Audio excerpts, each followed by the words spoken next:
de hoy vamos a comenzar con nuestras sesiones virtuales y vamos a hablar acerca del tema de Excel. Lo vamos a ver desde una perspectiva de lo más básico hasta lo más complejo.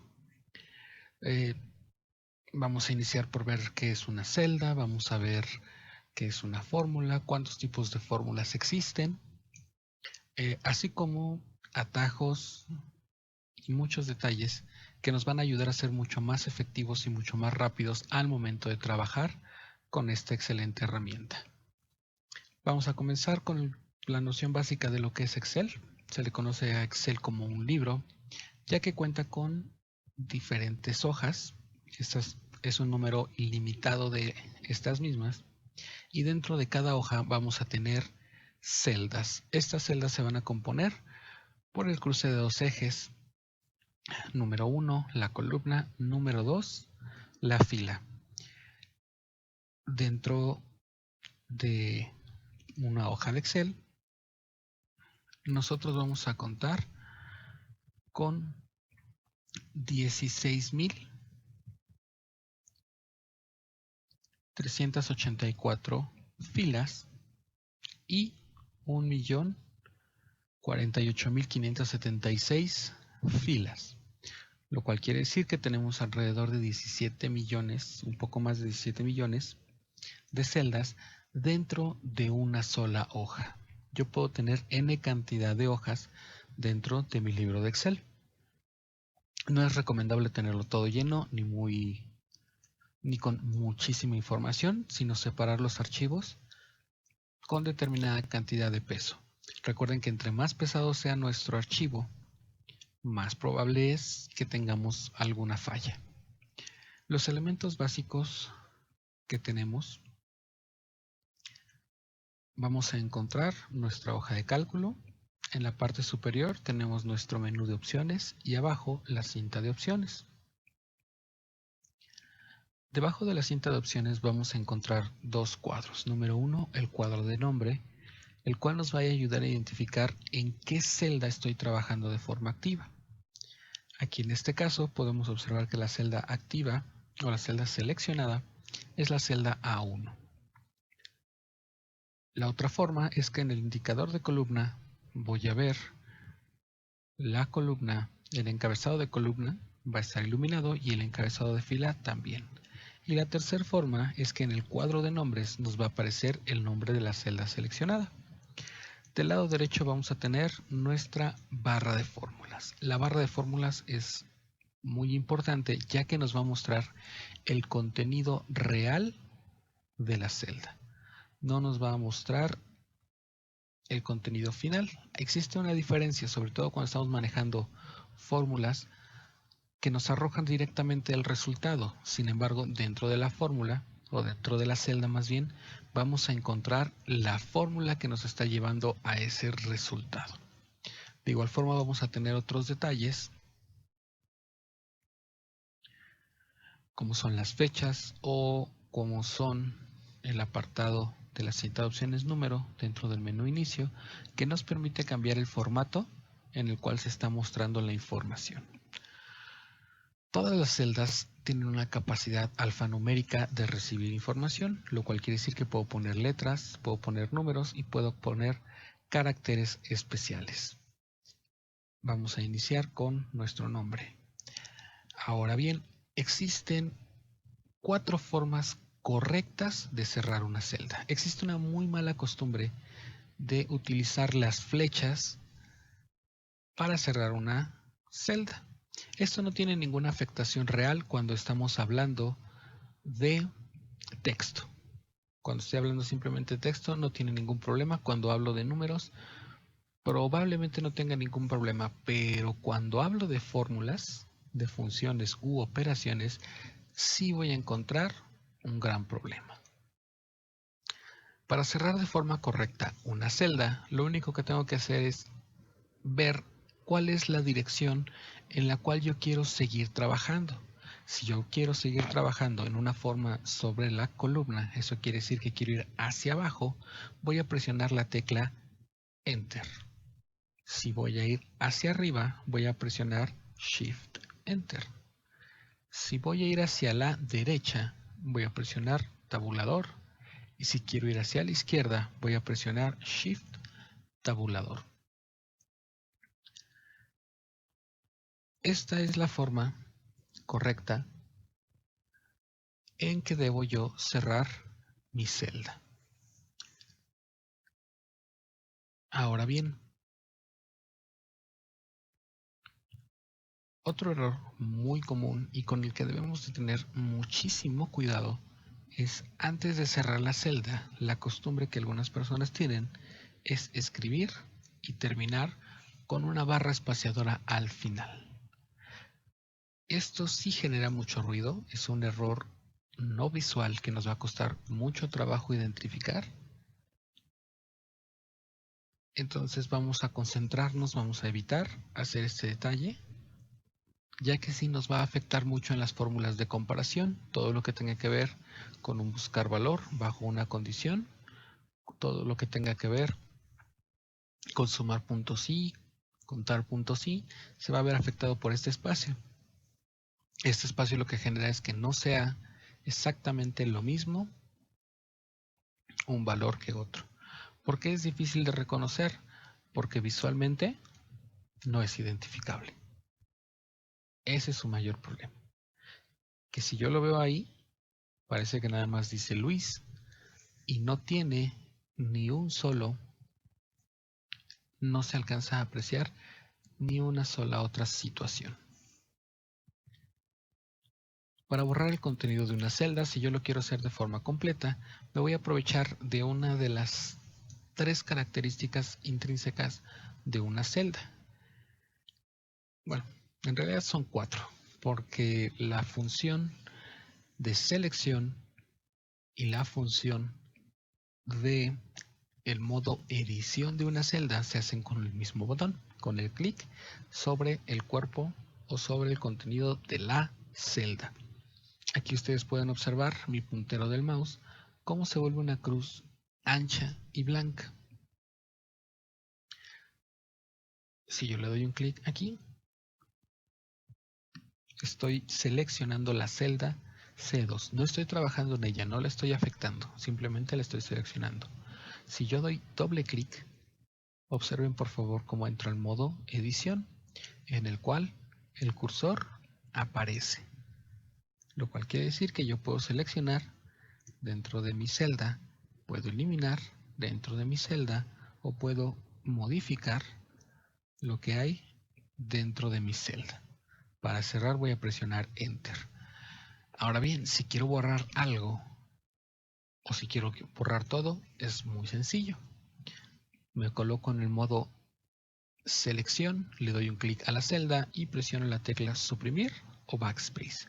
Esto va a borrar todo el contenido de la celda, no importa que sean muchos caracteres que yo haya colocado, no importa que sean 2 o 3. Si yo quiero borrar parte del contenido, sí tengo que entrar dando doble clic al modo edición, seleccionando lo que deseo borrar, presionando Enter para cerrar mi celda. Excel es una herramienta que nos va a ayudar de múltiples formas. Para ello, vamos a ver que nosotros, además del modo edición, el modo selección, vamos a tener el modo movimiento. Este modo se va a activar cuando colocamos el puntero del mouse sobre la orilla, sobre esta parte que está marcada, y podemos observar cómo el cursor, como el puntero del mouse, forma una cruz delgada con flechas. Esto lo que me va a permitir hacer es mover el contenido de una celda a otra posición. Para hacer esto, coloco el puntero del mouse, cuando cambia de forma, doy un clic y sin soltarlo lo llevo a la posición donde lo deseo depositar. Esto funciona exactamente igual que si yo presionara Control X, me muevo a una nueva posición con nuestras flechas y presiono Enter. Es exactamente lo mismo. La diferencia radica plena y llenamente en qué es lo que estoy separando las manos del teclado para ir a buscar el mouse o no. Voy a borrar aquí el contenido. La siguiente situación es la zona de arrastre.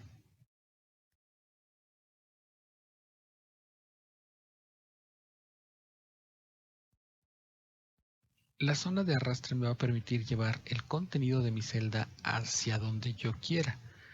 Observen por favor en la esquina inferior del lado derecho, le voy a dar un clic, lo voy a llevar hacia abajo y va a copiar el contenido de esta celda hacia donde yo lo esté arrastrando.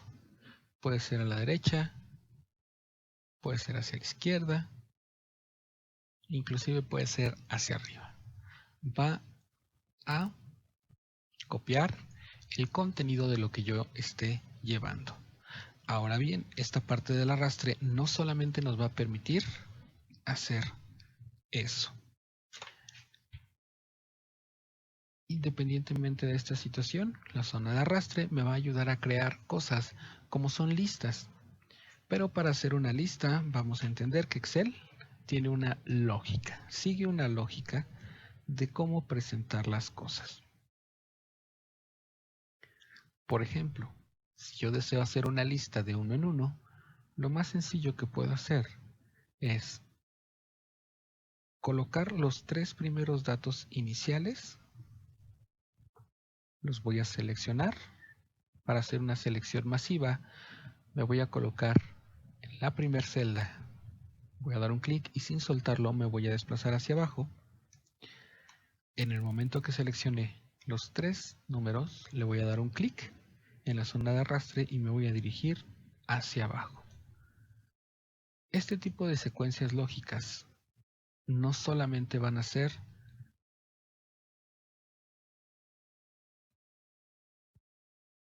numéricas. Además de la secuencia numérica, yo puedo tener secuencias alfabéticas. Puedo tener, por ejemplo, mi computadora viene en inglés, así que lo tengo que hacer en inglés. Los meses del año,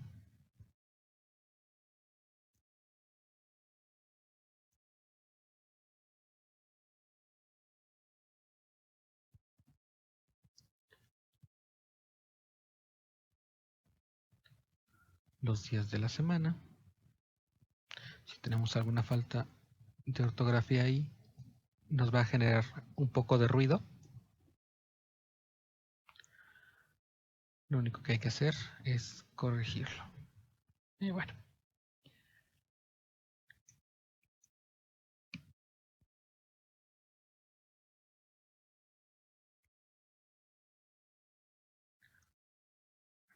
Puede ser secuencias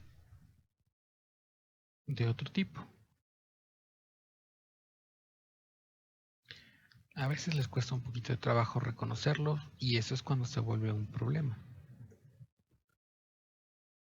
Vamos a ver. Cuando se vuelve muy simpática la computadora, algo no está bien.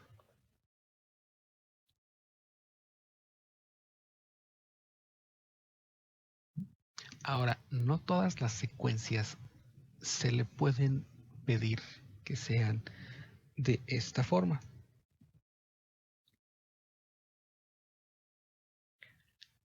Por ejemplo, hay secuencias que son un poco más complejas. En esta secuencia nosotros podemos ver y podríamos deducir cuál es el siguiente número. Esta es una de esas pequeñas,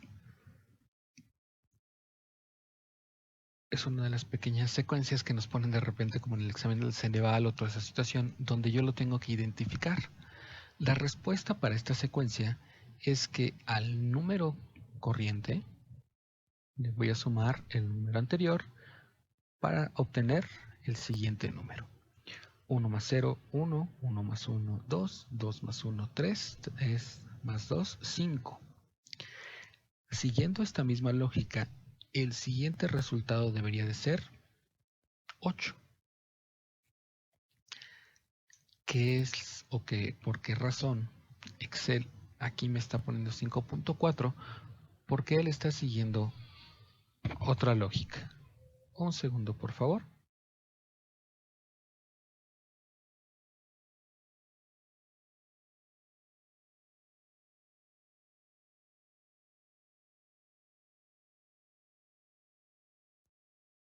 Muy bien.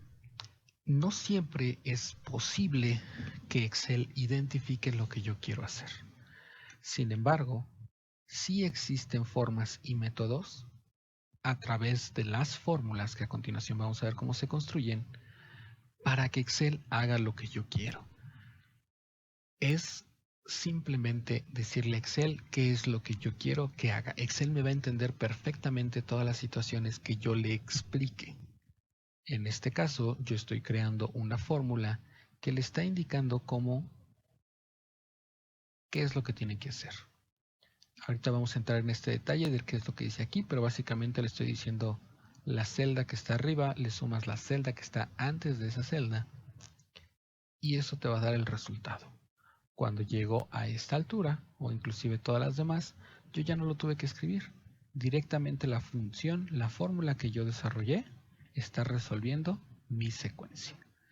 Excel es una excelente herramienta, tiene detalles, pero que son intrínsecos a nosotros, el usuario, que está desarrollando este contenido.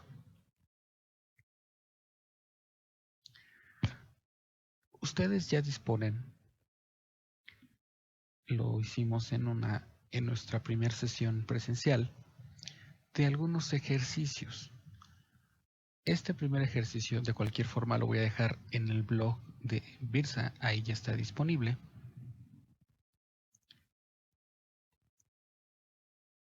Donde comenzamos a hacer y a revisar operaciones muy sencillas. Antes de pasar a esta parte de las operaciones, vamos a tomar en cuenta ciertas cosas que son básicas y muy fundamentales. En primer lugar, cuando yo quiero que una celda desarrolle una operación y me arroje un resultado de esa operación, necesito iniciar mi celda con el signo de igual. El signo de igual es el que me va a permitir hacer o que Excel realice cualquier operación y me arroje el resultado. Este primer ejercicio simplemente es desarrollar algunas operaciones. Antes de desarrollar estas operaciones, vamos a entender que existen dos tipos de fórmulas. Las operaciones matemáticas, que son fórmulas que no vienen dentro de Excel y que nosotros vamos a desarrollar utilizando los símbolos matemáticos: suma, resta, multiplicación, división, exponencial, raíz cuadrada, etcétera, etcétera, etcétera. Y las funciones ya vienen dentro de Excel, ya están desarrolladas, vamos a tener una palabra clave y vamos a tener que seguir cierta metodología para poder obtener el resultado. Cuando estamos hablando de operaciones matemáticas lineales, recuerden que tenemos cierta jerarquía de operaciones y es muy importante seguir dicha jerarquía. En primer lugar, si yo no tengo ni un solo paréntesis, lo primero que voy a hacer es los raíces y los exponenciales que tenga dentro de mi operación. Realmente sabemos que es muy difícil tener estas dos operaciones, pero es bueno mencionarlo para tenerlo en cuenta. Posteriormente vamos a realizar multiplicaciones y divisiones, finalmente las sumas y las restas. Ante la presencia de un paréntesis o de múltiples paréntesis, primero vamos a resolver dichos paréntesis y finalmente vamos a resolver todo lo que esté fuera de los paréntesis. Es muy importante que nosotros podamos garantizar los resultados que yo voy a encontrar. ¿Por qué razón? Excel siempre nos va a dar un resultado. Ese resultado va a ser correcto, pero es muy probable que no sea el resultado esperado. ¿Bajo qué concepto no es el resultado esperado? Que yo coloque una operación que no jerarquice correctamente dichas operaciones y que el resultado aparezca, pero sea incorrecto. Entonces,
Ok, perdón, creo que estaba activado el mudo y lo último que dije no se alcanzó a escuchar.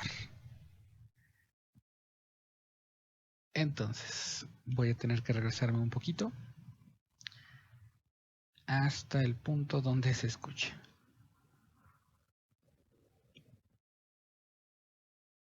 Bueno, estábamos hablando, o estaba hablando yo, acerca de las fórmulas.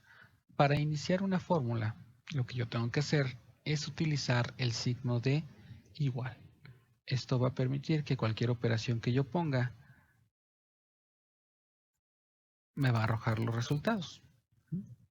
Simple y sencillamente con esa forma nosotros lo vamos a hacer.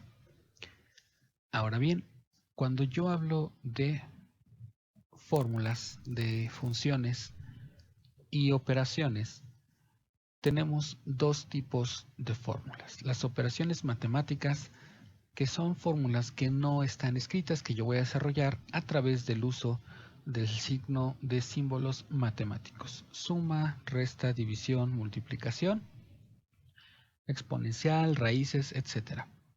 Y las funciones, que son operaciones que ya vienen previamente establecidas con ciertos argumentos que yo debo de cumplir para poder ver que están ejecutándose. Cuando hablamos de las operaciones matemáticas, recordamos que hay una jerarquía de operaciones. Raíz, exponencial, los vamos a ejecutar primero, después multiplicaciones y divisiones y al final sumas y restas. Esto es siempre y cuando no tengamos un paréntesis. En el momento que yo tengo un paréntesis, voy a realizar primero la operación que esté dentro de ese paréntesis, sin importar si es una suma y una resta, y después la multiplicación. Ahí se rompe la jerarquía. Voy a resolver primero lo que está dentro del paréntesis. Si tengo dos o más paréntesis, voy a resolver del paréntesis interno hacia el paréntesis externo. En este caso, cuando este ejercicio es realizado de forma presencial, normalmente lo que pasa es que no jerarquizamos la operación y simple y sencillamente la escribimos de forma directa.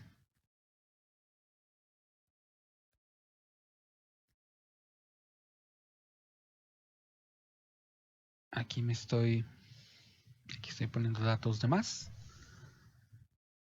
¿Qué pasa cuando yo jerarquizo correctamente esta operación comparada con la operación de arriba? Observen por favor cómo cuando utilizo los paréntesis le estoy indicando qué función o qué operación va a realizar primero antes de hacer todo lo demás. En este caso, el resultado fue exactamente igual. Aquí no tengo ningún problema, aparentemente. Yo no me puedo dar el lujo o no me puedo permitir la situación donde yo no garantice el resultado de forma correcta. Aquí no hay ninguna afectación, me da correctamente el resultado, aunque yo no esté jerarquizando. ¿Qué pasa con la siguiente operación?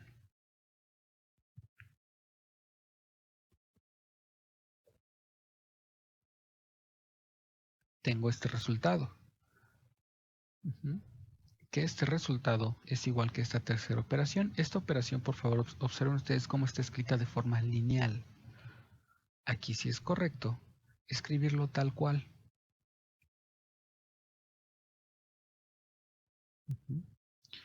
Entonces, ambos resultados son exactamente el mismo. ¿Qué pasa?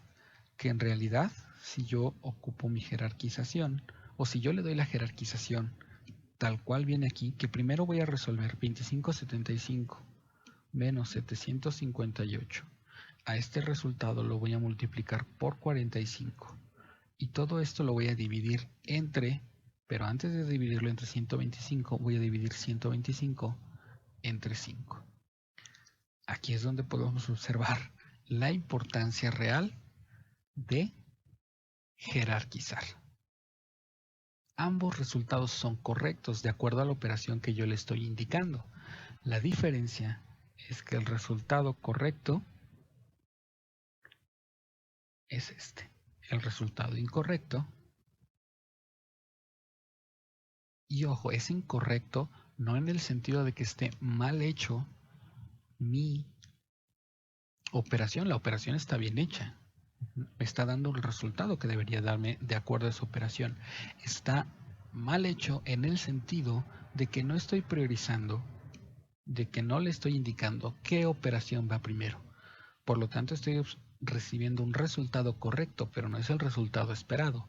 En el caso de abajo, le estoy indicando perfectamente qué operación debe de ir primero. Primero va a realizar esto.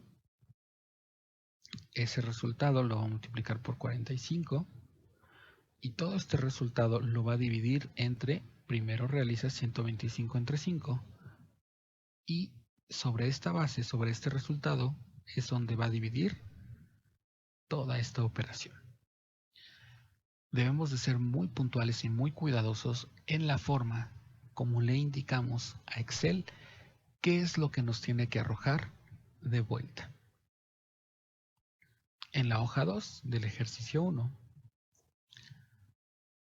vamos a ver cómo agilizar el rehacer dichas operaciones. Nosotros tenemos algo que se conoce como direcciones de celdas, también conocidas como celdas referenciadas. ¿Por qué celdas referenciadas? Porque voy a tomar el valor que contenga en esa celda. Se conocen a las celdas referenciadas de múltiples formas, dependiendo de la función que yo le esté dando. Vamos a iniciar con las celdas referenciadas de forma relativa. Cuando yo hago una referencia relativa, quiere decir que voy a tomar los valores en movimiento. Vamos a verlo un poquito más claro para que se entienda qué es lo que estoy haciendo. Para tomar una celda referenciada, de la misma forma que en cualquier otra función, operación, voy a iniciar con el signo de igual. En este caso le voy a indicar de forma manual escribiendo la celda que deseo tomar. En este caso, la celda que contiene la información del número de piezas va a ser la celda D7. Aquí lo voy a multiplicar por el contenido de la celda E7. ¿Por qué voy a hacer esto? Porque esta segunda hoja me pide el resultado de cuánto pagué si me ofrecieron el 25% de descuento de la compra de los siguientes productos. Tengo una columna, tengo el tipo de producto, el número de piezas, el costo unitario y necesito obtener el total. Para obtener el total voy a multiplicar el número de piezas por el costo unitario. Al yo hacer esta referencia, le estoy pidiendo que tome el valor de la celda D7 y lo multiplique por E7. Al presionar Enter, ya me da un resultado. ¿Qué es la mejor parte o qué es lo que más nos va a ayudar? Utilizar celdas referenciadas el momento del arrastre. En este caso, yo tengo que hacer una serie de multiplicaciones. Sería 80 por 9, 12 por 7, 45, 38 por 7, 89, 95 por 10.15, 32 por 12, 46. Vamos a arrastrar y en automático nos está dando los resultados. ¿Por qué razón? Cuando yo tengo una celda relativa a la cual me estoy direccionando, cuando yo arrastro va a empezar a cambiar los valores. Si yo abro el contenido de la celda en la fila 8, me cambié el indicador, ya no es 7, ahora es 8. De la misma forma, 9, 10, 11.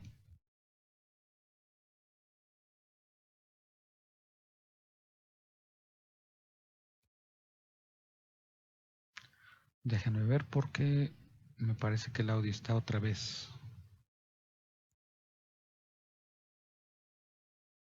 No se encuentra al 100%.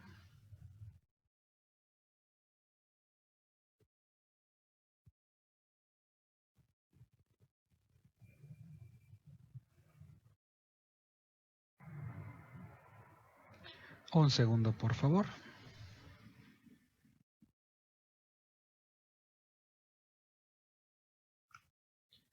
ya que no escucho el audio.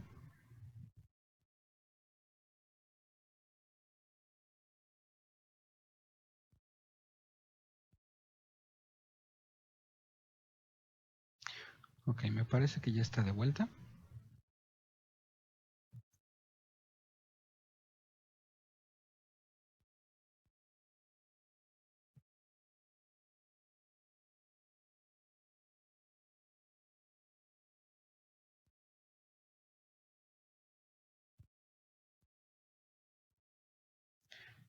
Entonces vamos a ver si ya está el audio de vuelta, porque no lo alcanzo a escuchar. Ok, ya está de vuelta. Ya no tengo ningún problema. Una disculpa, estas cosas son muy simpáticas cuando estamos haciendo las grabaciones de corrido. Pero bueno, entonces,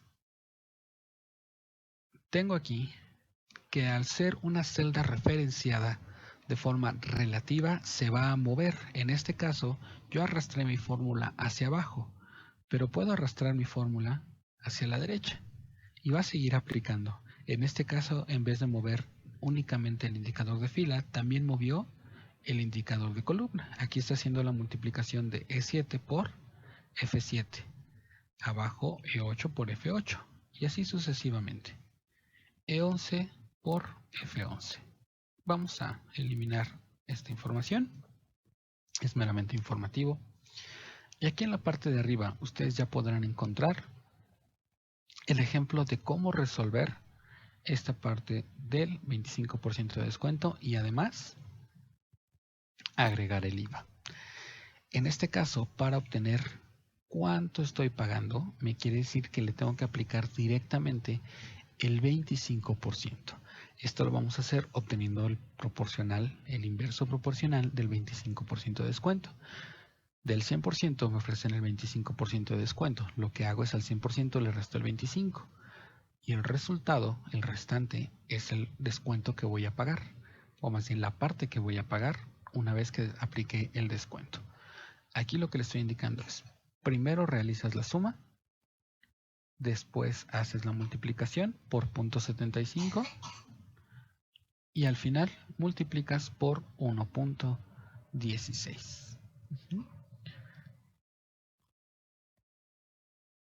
Finalmente tenemos la hoja 3. En el caso de la hoja 3, aquí les pediría, sobre todo a las personas que tuvimos una sesión presencial,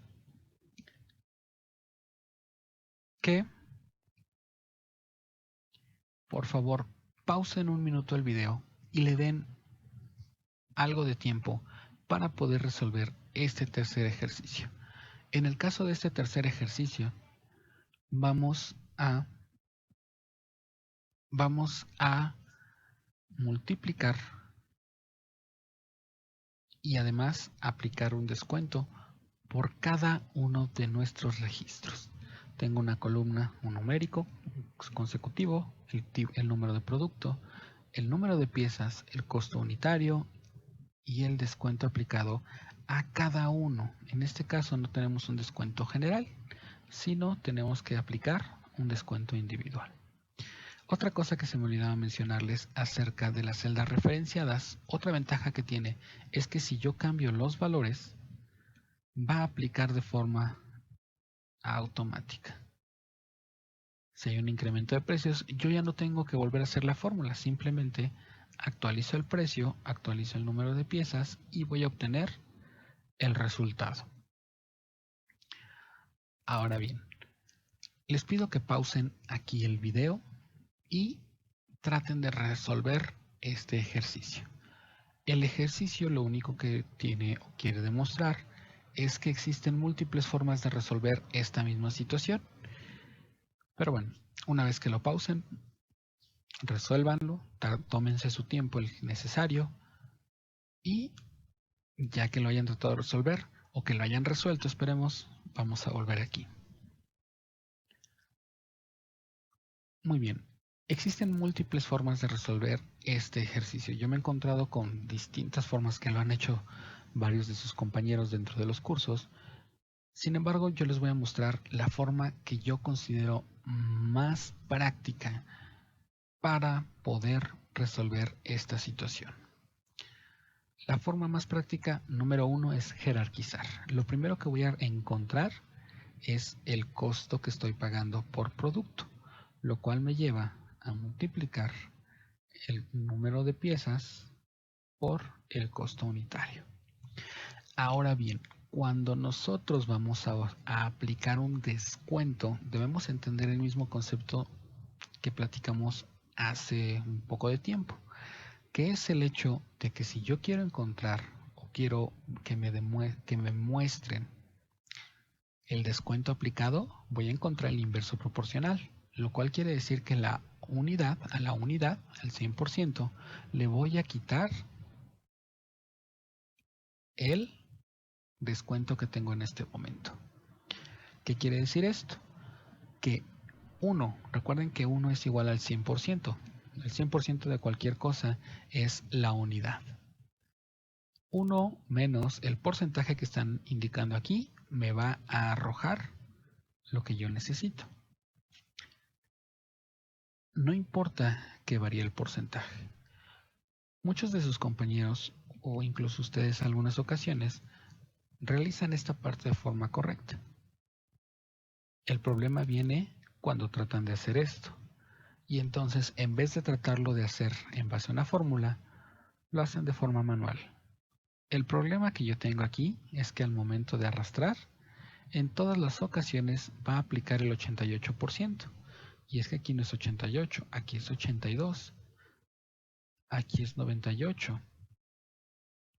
Aquí es 92. Entonces lo tendría que yo ir modificando manualmente. Y esa no es la intención que nosotros debemos de tener. La intención es encontrar una función como esta o, en su defecto, algo que aparentemente es un poco más complejo. Aparentemente. ¿Por qué razón? Porque es exactamente lo mismo que estamos haciendo. Voy a multiplicarlo y esto a esto le voy a restar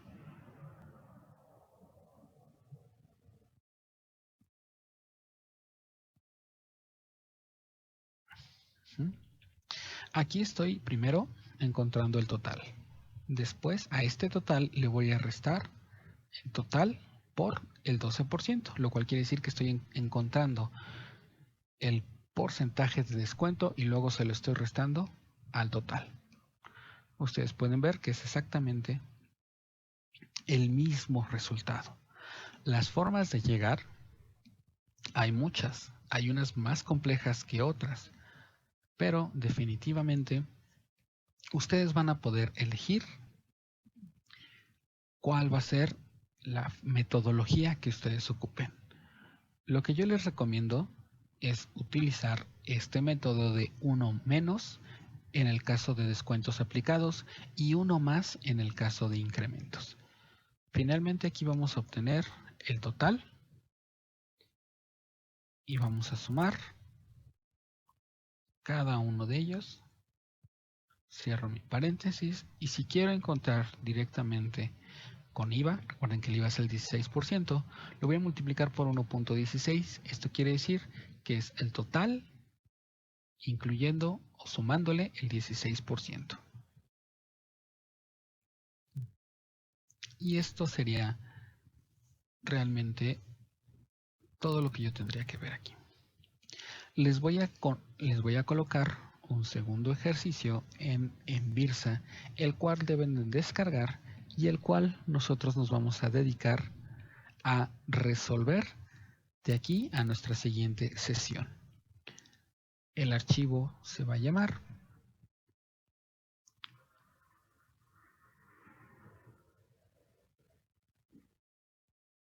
lo tengo perdido por un segundo, no importa, vamos a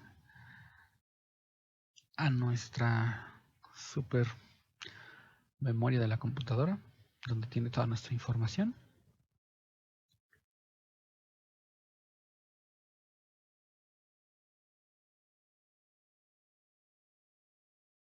El siguiente ejercicio va a tener 3 hojas que son y van funcionando de forma gradual. En la primera hoja ustedes van a tener que encontrar el total de piezas pedidas. En este caso tengo un stock, un número de piezas. Tengo un pedido, lo cual quiere decir que al stock que tengo le voy a agregar el pedido. Me interesa saber, tengo aquí el precio de cada una de las piezas y voy a encontrar el subtotal. El subtotal es el total de piezas por el precio de la pieza. Aquí le voy a desglosar el IVA, lo cual quiere decir que al subtotal le voy a sacar el 16%. Y en el total es la suma del subtotal más el IVA. En este caso únicamente son 2 registros. Cuando pasen a la hoja 2, vamos a tener que ahora tenemos 5 registros. Tengo tableta, suspensión, líquido, sólido y gaseoso. Aquí me están diciendo cuántas tengo en existencia en este momento. Es como si fuera un almacén. En este momento tengo 3.542 piezas. El stock mínimo, lo que yo debería de tener, es de 21.252, lo cual quiere decir que necesito hacer un pedido. Yo necesitaría tener 21.252, pero tengo 3.542. Necesito primero obtener cuál va a ser mi pedido. Mi pedido va a ser el stock mínimo menos la existencia.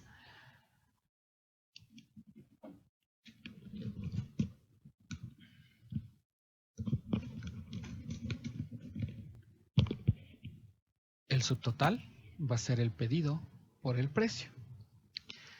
En la parte del descuento, aquí les voy a dar una pequeña manita para que no tengan ningún problema.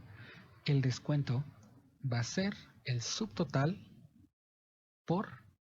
Aquí arriba me están diciendo que tengo el 8%, pero realmente el 8% está en negociación. No sé si lo van a incrementar o lo van a disminuir. Por lo tanto, tengo yo que hacerlo dinámico. ¿A qué me refiero con dinámico? Voy a poner aquí un ejemplo donde el valor de I3 lo voy a multiplicar por J1. Aquí, antes de explicar la parte de dinámico, debemos entender otra cosa. Yo voy a arrastrar hacia abajo mi función, pero siempre quiero que tome el valor que está en J1. Hablábamos de las celdas relativas, ahora vamos a hablar de las celdas que son absolutas. Estas celdas, no importa que yo las arrastre hacia abajo, hacia arriba, hacia la izquierda o hacia la derecha, siempre van a tomar el valor de la celda correspondiente. Para hacer esto vamos a presionar una vez F4.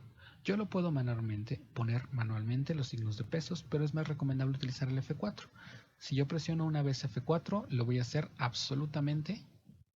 Es una celda referenciada absoluta. No importa si yo me muevo a la derecha, a la izquierda, hacia arriba o hacia abajo, siempre va a tomar el mismo valor, presionando una vez F4.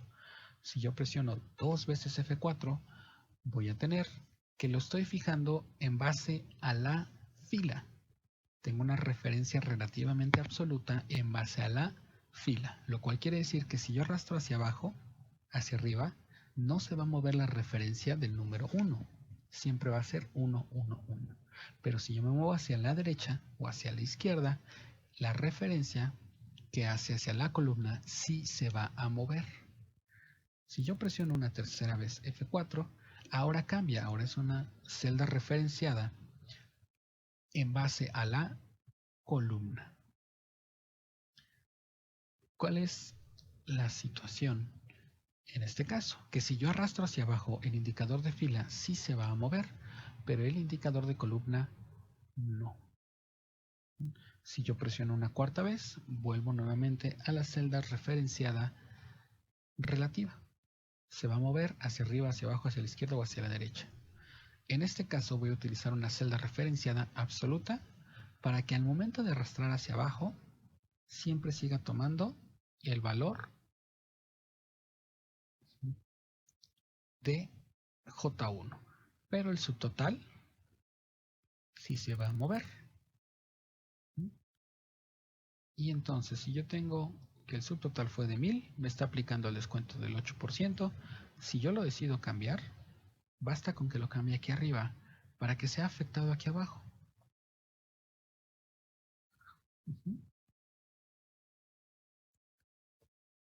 Entonces, el subtotal con descuento sería el subtotal menos el descuento. El IVA es el 16% del subtotal con descuento. Y el total es la suma del subtotal con descuento más el IVA. Recuerden que el ideal es encontrar una fórmula que al desarrollarla aquí arriba nos dé el resultado. Voy a borrar esta parte. Recuerden muy bien que debemos fijar siempre y en todo momento cuando tengo un valor fuera de mi tabla, como este es el caso, debo fijar. No es una regla absoluta, no siempre va a funcionar así, pero en este caso en específico sí.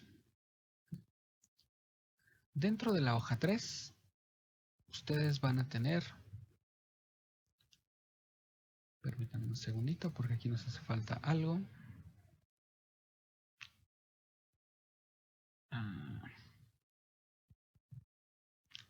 Creo que me equivoqué. Nos hace falta aquí nuestro...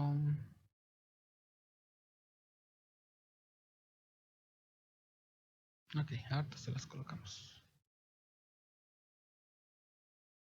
Vamos a tomarlo.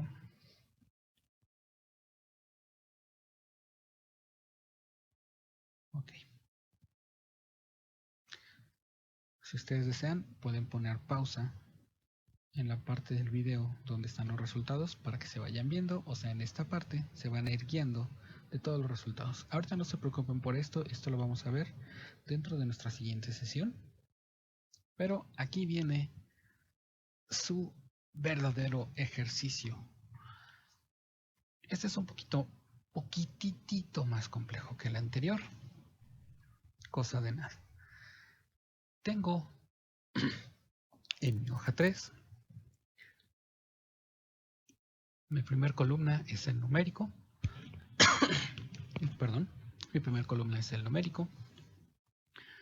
La segunda columna me indica a qué piso pertenece mi registro. La tercera columna el tipo de material. Tenemos tres diferentes o tres posibles tipos: tableta, suspensión, otros. Pero no en todos los pisos existen los tres. Hay que tener cuidado con esta parte. Tengo la columna de usadas en cuanto a piezas. ¿Cuántas tengo en almacén? Y cuántas hay en el stock. Cuando nosotros hacemos este ejercicio en vivo, a todo el mundo le surge la duda de qué tiene que ver las usadas. Bien, el ejercicio consiste en yo tengo o yo quiero obtener cuánto voy a pagar, cuál va a ser mi subtotal que voy a pagar. Yo tengo 14 piezas usadas en el primer piso para las tabletas, tengo una en el almacén y mi stock debería de ser de 45.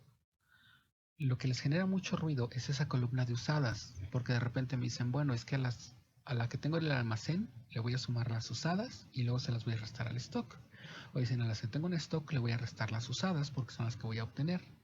La realidad es que muchas veces dentro de los archivos viene información que no nos ayuda, que no nos importa, que no nos interesa. En este caso, la columna usadas tiene esa función, distraernos un poquito de lo que realmente es importante. Aquí ustedes van a encontrar en la columna subtotal, tienen que sacar cuántas piezas voy a pedir. Si yo tengo un stock que debería de ser de 45 y solamente tengo una, tengo que hacer la resta. Una vez que tengo el número, en este caso 45 menos 1 es 44. En este caso, esas 44 piezas tienen un costo de cada una de 10.23. Voy a desglosar aquí la información. Ustedes la tienen que sacar en una sola celda. ¿Ok? Entonces, primero, 45 menos 1. Este resultado lo voy a multiplicar por el precio.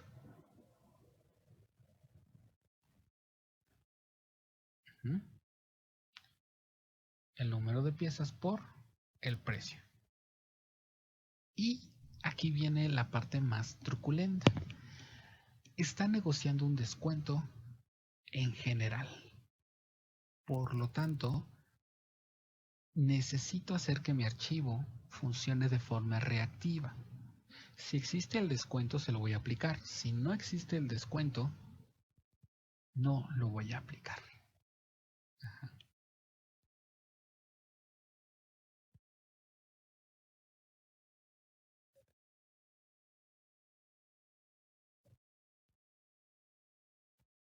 Ok. Observen por favor cómo esta última celda va a reaccionar al contenido que yo ponga aquí. Le acabo de poner el 25% de descuento y ya lo está aplicando. 12%, ya lo está aplicando. Vamos a ponerle un formato bonito. Pero si no hay descuento, no lo aplica.